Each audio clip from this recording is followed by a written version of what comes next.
Channel one नेहाती वृत्याजन द्वारा प्रस्तुत दयाभद्र play का 31वां मंचन मधुसूदन मंच में सफलतापूर्वक संपन्न किया गया।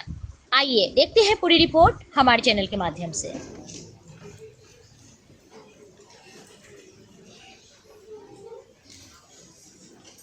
আমি একটা কথা খালি আপনাকে বলি, আপনি নিশ্চিত থাকতে পারেন মমতা ব্যানার্জি, অভিষেক ব্যানার্জি আমাকে যে কাজ দেবে আমি সেই কাজটা সম্পূর্ণ করার পরে যে সময় আমার থাকবে বাকি সময়টা সেখানে আমার first commitment to party Mamata Banerjee, Abhishek Banerjee.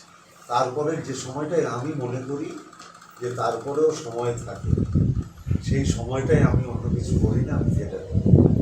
অন্যেরা হয়তো অন্য কিছু করে, আমি অন্যেরা হয়তো আড্ডা মারি, গল্প করে, আত্মীয়ের বাড়িতে যায়, আমি ওসব কিছু করি না, আমি যেটা করি। রয়েছি তাদের সামনে কোনো নাটক প্রযোজনা মঞ্চস্থ করা একটা অত্যন্ত পাওয়ার বিষয়। আমার এই বয়সে তাদের মতো স্বনামধন্য ব্যক্তিত্বরা যদি আমার নাটকটি দেখেন আমি অত্যন্ত কৃতজ্ঞ এবং তাদের কাছে চিরকাল আমি ঋণী হই। আর আজকের নাটকের যে মূল কথা, যেটা আপনার যে দেওয়ার জন্য যেটা এসছে দর্শকদেরকে, আপনার মনে হয় কি একটা মেসেজ যেতে পারে আজকের, যেটার জন্য আপনার ভালো লাগা নির্বাচন আর চন্দন সেনকে বেছে নেওয়া? হ্যাঁ, এবং দেখুন সম্পর্কটা, এই নাটকের যে মূল বিষয়বস্তু হচ্ছে সম্পর্ক।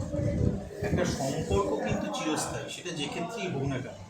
বাবার সাথে মেয়ের সম্পর্ক, সেটা যদি নিজের বাবা নাও হয় এবং সেক্ষেত্রে সম্পর্কটাই মূল্যবান। মেয়ে হিসেবে তাকে ছোট থেকে বড় করে তোলা তার নিজের বাবা কোনোদিনও দেখেন।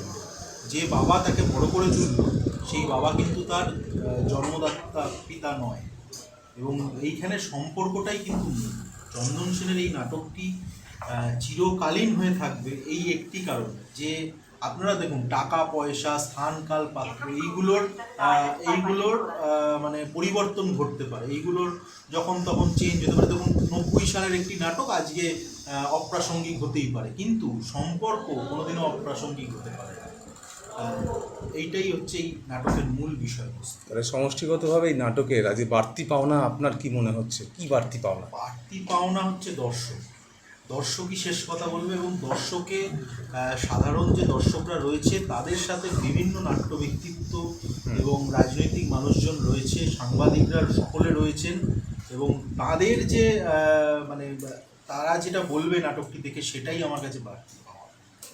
তারা দেখুক, তারা দেখার পর নিশ্চয়ই বুঝবে যে আজকের দিনে এই 90 সালে এই নাটকটি মঞ্চস্থ হয়েছিল, মেঘনাথ ভট্টাচার্য মঞ্চস্থ করেছিলেন। প্রায় 700-এরও ওপর রজনী এই নাটকটি মঞ্চস্থ হয়, এবং আজকের দিনে এই নাটকটি দেখার পর বুঝবেন যে আজকের দিনেও এই নাটকটি কতটা প্রাসঙ্গিক।